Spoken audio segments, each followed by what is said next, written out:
Ariel Bowser. I'm in the John A. Wilson building, and I'm joined by the City Administrator Kevin Donahue.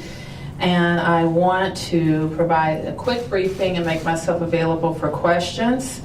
I am happy to be home. First of all, I returned last night from Amsterdam, where I participated in the City Lab Summit with mayors from around the world, talking about pressing issues for mayors, including how we bring back our downtowns. I want to turn now to provide you a couple of updates.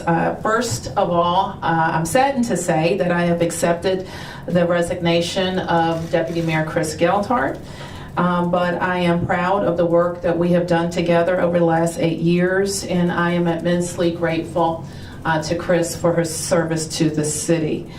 Chris has been a very capable and effective public servant, and I've gotten to know him over the years in several roles. He has served as the district's Director of Homeland Security, the Director of Department of Public Works, and most recently the Deputy Mayor for Public Safety. Many of you will remember the great work that Chris did for us in the 2016 blizzard.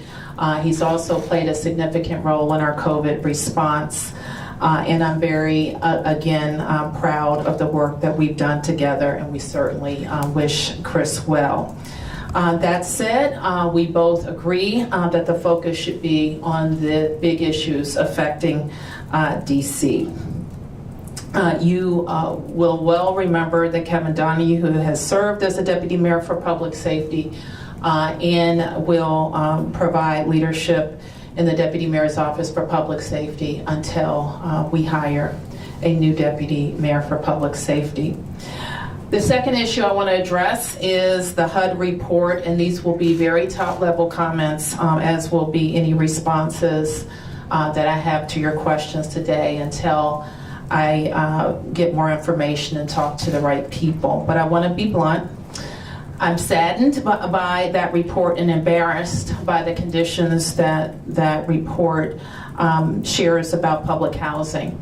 And we know that this is an issue that has been around in the district for a long time, including back to when the Housing Authority was spun off from the government.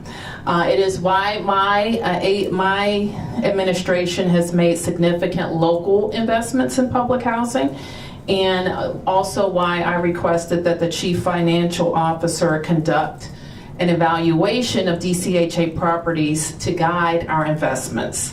So that entailed a top to bottom review of every property in the DCHA portfolio and putting them into our capital tracker, like we do with schools and other district properties. So that important work will help guide our future capital improvements and ensure that assets can be managed more thoroughly. So the district takes the capital needs for DCHA very seriously, and that's why our capital budget has included $50 million each year for the past 3 years for the DC Housing Authority. So we are taking a serious look at what the city government can do to support the Housing Authority, and I take it on as my responsibility. I want to say that I have complete faith in Brenda Donnell's leadership and her ability to oversee this change. We just celebrated the end of a 31-year class action lawsuit at CFSA, an agency that Brenda turned around. She is a reformer, and that is why I was glad when she took on the role at the Housing Authority. So we know that the authority has to submit a corrective action report within 60 days, and we know that before that even, they have been working diligently on the agency's transformation. So we will look forward to working with them, and I know that they will be 100% responsive to HUD. So with that, I'll take a few questions. Yes? Mayor Bowser, what was the conversation like when Geldart resigned, and is he able to work for DC government ever again? I'm not sure what conversation that you're, what did you say, conversation? He resigned, right? So I'm That's sure correct. He spoke with you, also just wondering what was that like and what did he say? I'm not going to go into detail with our conversation, but Suffice it to say, we agree that the needs of the district are what we should be focused on. And I know you were doing your own investigation as well. How much of him living in Virginia played a role in this? As I told you last week, that I would be looking at all the issues raised. I've had, since then, a face-to-face, I don't think I mentioned it, but I had a face-to-face conversation with Deputy Mayor Geldart, and we agree that we both need to be focused on the big issues for DC. Any other questions? Yes, Michael. Mayor Bowser, can you elaborate on that point? There are a lot of questions raised and concerns raised, especially about the residency component in recent days. Is this something you're checking with your other cabinet members to see if they're complying with the law? Can you talk more about that aspect of it? Sure. So when people are onboarded into DC government in certain roles, cabinet positions among them, they are required to make residency, I think it's in 180 days. And they supply all the needed documentation to establish that residency. So our expectation is throughout your tenure that you live up to that. Right, and what did you find in his case? Was he complying with the law? Well, this is what, as I mentioned, we already know that his family lived in another place, and he claims to have established residency in the district. And I think that the issues surrounding and all of the questions being raised are distracting from his job and my job, and I have accepted his resignation. Any other questions? Yes. Did he offer his resignation, or was this mutually? It's mutual. Yes. Mayor, what does it mean? Let's say, can you have an apartment in DC, and having an apartment, can you declare that your residency? I mean, sometimes people for tax purposes, so they live here or there. What's the word? You have to be a bona fide resident of the district. You can, if the question is, can you have a place someplace else? You can, but you have to be a bona fide resident of the district. But having said that, I don't really have anything else to add. We looked at all of the issues that have been raised in the last, I guess it's been a week or so, and here's where we are. Yeah. Is it concerning to you that DC officials are spending more time and money outside the place they govern? I'm not sure I know what that means. Like Geldart, for example, he's living in DC, in Virginia, doing more activity there, spending more time and money compared to DC, even though he has an apartment here.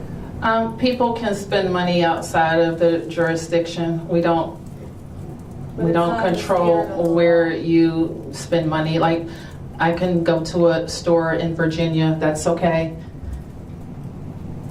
Yep. So I think at the core of this is not whether your people are legally sufficient, but whether they're living up to the spirit of the law. And the spirit of the law is that these cabinet members in the executive office who are required to be in DC are full-time residents of the District of Columbia. We're not talking about a vacation home somewhere else. We're talking about, in this case, his family and kids lived in one state, and he simply was legally sufficient in DC. I don't know where this term legally sufficient is coming from. I'm using it. Oh, okay. Why?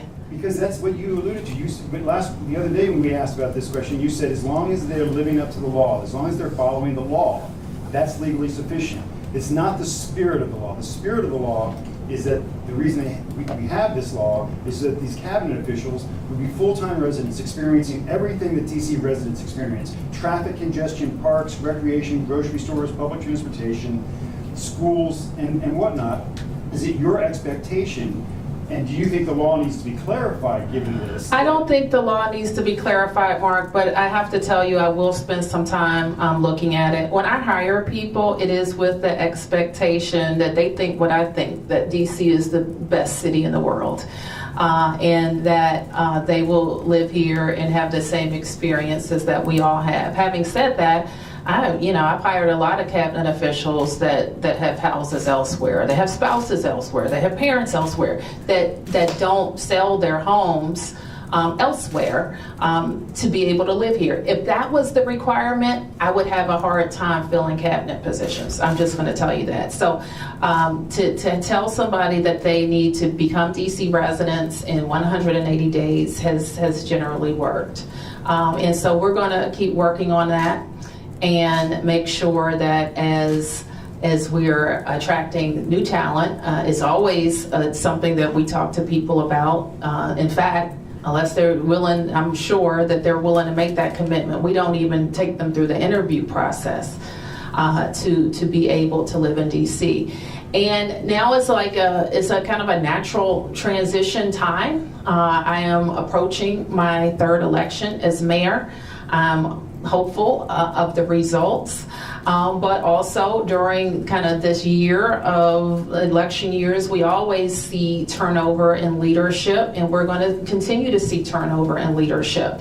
And so as we recruit, and we will be recruiting, I'll know for sure November the 8th for future leaders in DC government. And what I'm proud of is that people want to work here, and they want to live here, and they want to govern here, and we'll keep working on that. And then can I ask about, we haven't talked about the assault charge, and when we last spoke to you about this, you did express what you said, concerns about the behavior you saw in the video. Can you say if one outweighed the other in this, or the assault charge hadn't actually played out through the judicial system yet, so I'm just wondering if you think one of these was a bigger distraction than the other. Did they weigh equally on you? I think that all of the issues, as I've said now again, are distracting from the job that we have to do. Yes. Question for Deputy Mayor Donahue. What initiatives of Deputy Mayor Geldart are you looking to maneuver forward? And then also, just for the record, what neighborhood in DC do you live in, just so we know? Sure. I've lived in DC I moved here in 1990. So I moved here when I was a teenager. I live in the Chevy Chase neighborhood of DC now.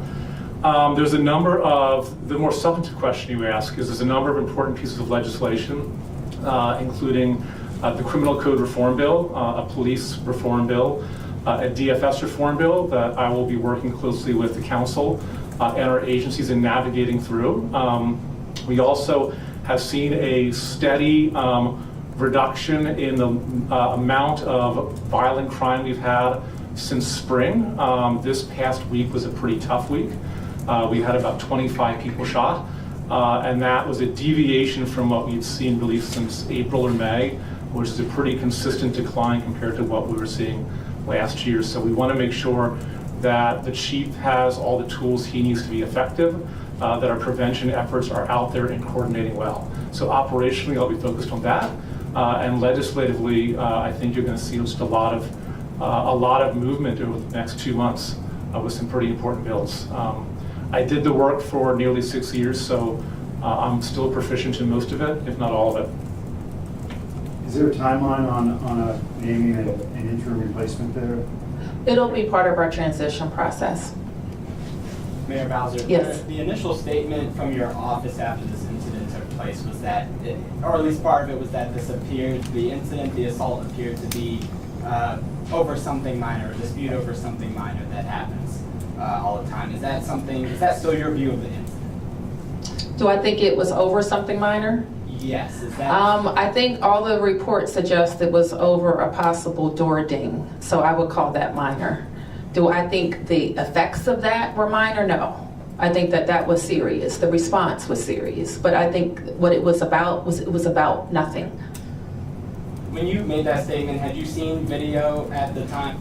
I don't think so. Yes. I've got a couple of questions about DCHA, if I can get them in. Sure. I'll do my best to answer, but I'm happy to schedule something afterward. Okay, appreciate that. The first one is, I think I heard you say that you're taking it on as your responsibility, I guess, to make sure it gets cleaned up.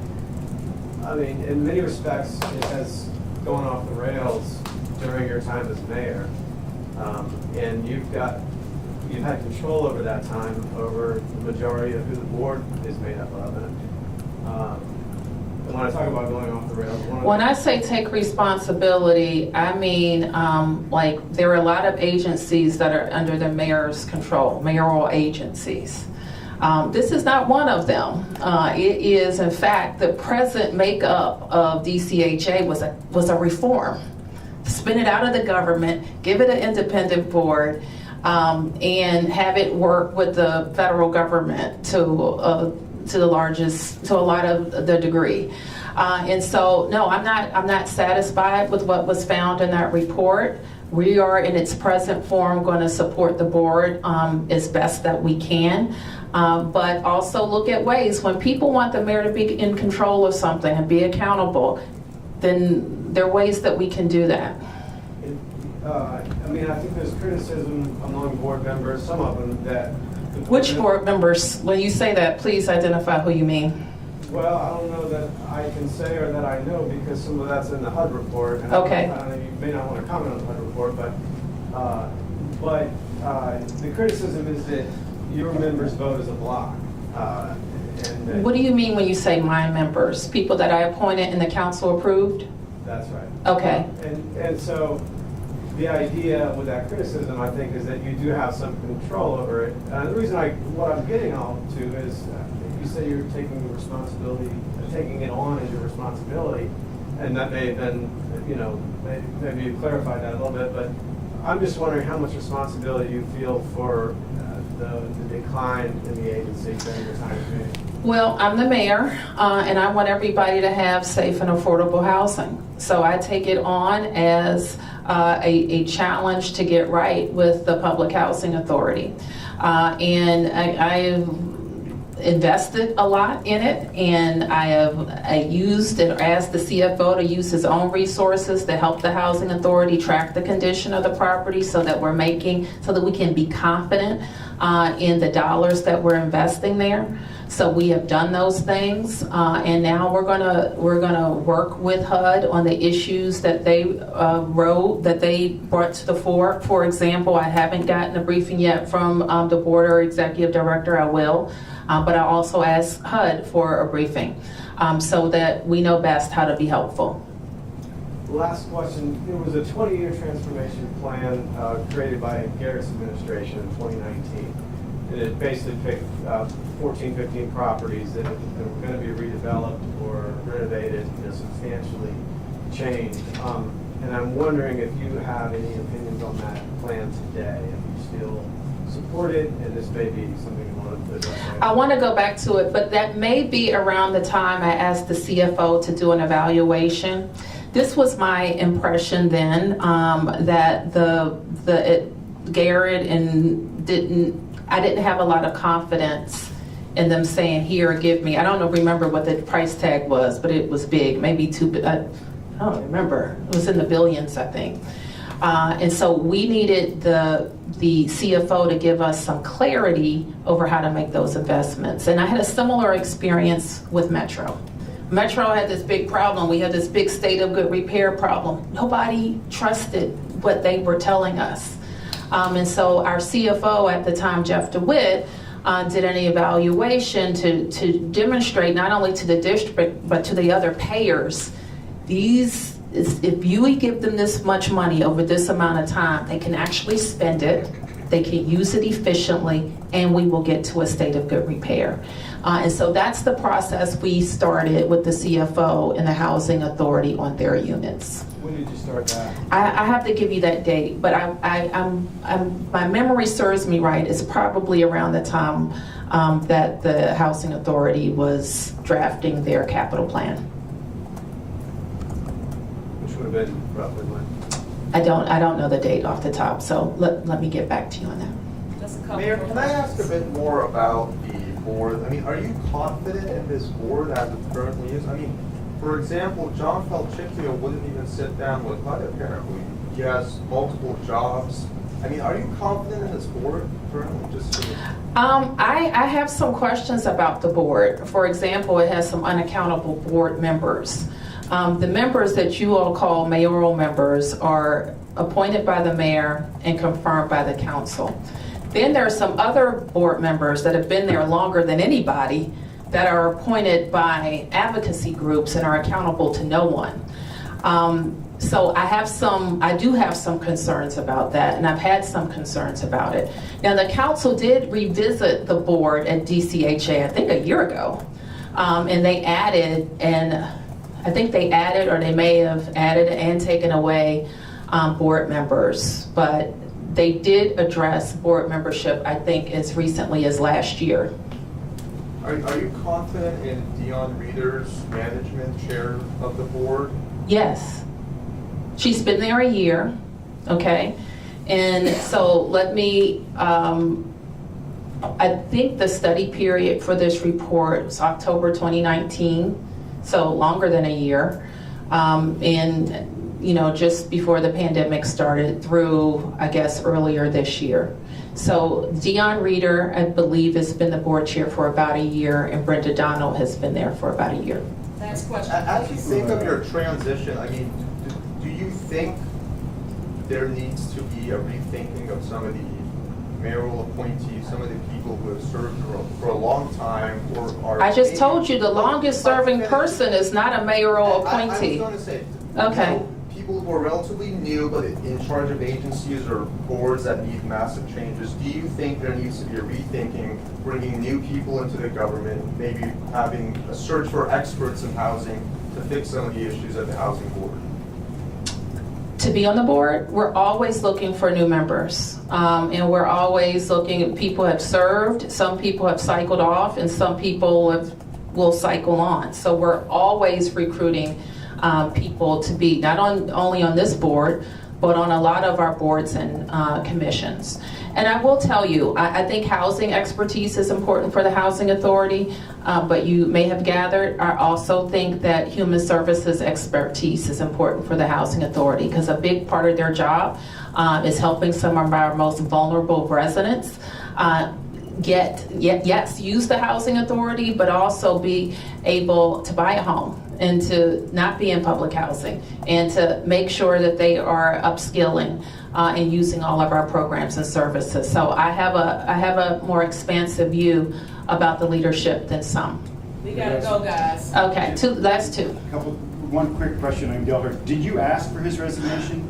I've already answered that question, No, Mark. You said it was mutual, but did you ask him for his resignation? I've already answered that question. I accepted it. That's all I'm gonna say about it. Yes. Well, on the voucher, Michael, yeah. on the HUD report, I know Sure. you're going to do a deep dive on it right now, but what do you say, you've been touting your success with homelessness, with reducing people who are experiencing homelessness. A lot of that has been done through the vouchers. If you read this report, it says that it looks like every single voucher has been going to somebody experiencing homelessness rather than the thousands of people who've been waiting years on waiting lists for these same vouchers, and that you've been overpaying and may have to repay that money back to the federal government out of local funds. So what does that say about how you've been dealing with the homeless crisis if it has been at the expense of another population? We have to do both. Well, it doesn't seem you're doing both. No, we are doing both. When's We're the last building. time somebody moved off of that waiting list? I can't go into details about that, Mark, because I just simply don't know enough at this point. But we have to do both. We have to deal with homelessness and we have to deal with affordability, absolutely, so that more people can have access to affordable housing. Yes. On the deputy mayor, I know you said you're proud of your work together, but if I could ask more directly, were you happy with his efforts specifically in fighting crime in his latest role as deputy mayor for public safety? I think Chris has been very earnest in his work on public safety. Yes, I think he's been earnest, and we've all been working hard, from the chief of police to violence prevention to setting up building blocks, and to all of the other public safety agencies. We've all been working very hard. Is earnest the same as happy or satisfactory? I mean, I've answered your question, Michael. I think that he's worked very hard, as we all have, in driving down crime. And we don't like to say it out loud. We're seeing fruits of that labor across all of our public safety work. But just like this weekend showed us, a bad weekend can change all of that. So we never let up, and I'm never satisfied when we have too many guns, too many people getting shot, too many lives being upended. So, we're all challenged to keep working harder. That's it, everybody. Thank you.